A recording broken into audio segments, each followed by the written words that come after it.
Well, it is National Nurses Week, a time to recognize nurses for all of their contributions in healthcare. And this morning, highlighting the vital role that nurses play in promoting a patient's mental health. And Nurse Meg joining us now live with more on what effective mental health nursing looks like.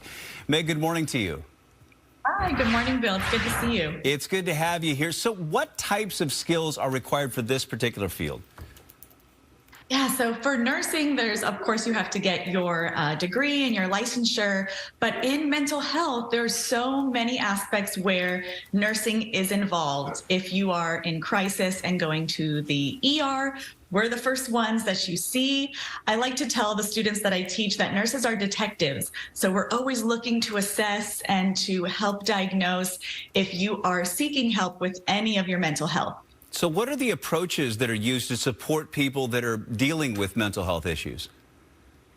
So if you have any feelings of, maybe something isn't quite right, I need to get checked out. This is not just I've been sad or I've been worried for too long. There's all sorts of health lines that you can call, and there's going to be a nurse on the other line. When you go to the ER or go to offices, there's going to be a nurse there to greet you, to help listen to you and to assess.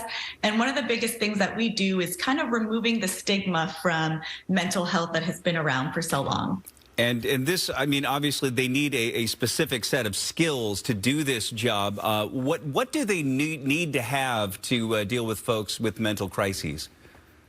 I think you need to have a very non-judgmental, welcoming, let's say, vibe. You really need to approach the patient with, I'm going to listen to you, I'm going to believe you. And there's all sorts of therapeutic interventions that we can get certificates for to help with counseling or interdisciplinary teams coming together. So a recent survey found that nearly a third of nurses are planning to quit their jobs right now, and a lot of them say that they feel overwhelmed. So what can we do to support nurses and their mental health?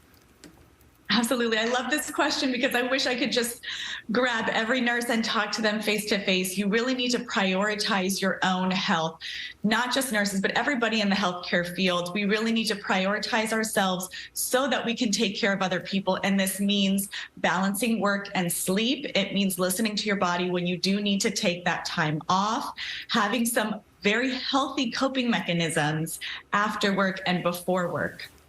That's just great insight, Nurse Meg. Thank you so much for joining us. We appreciate it.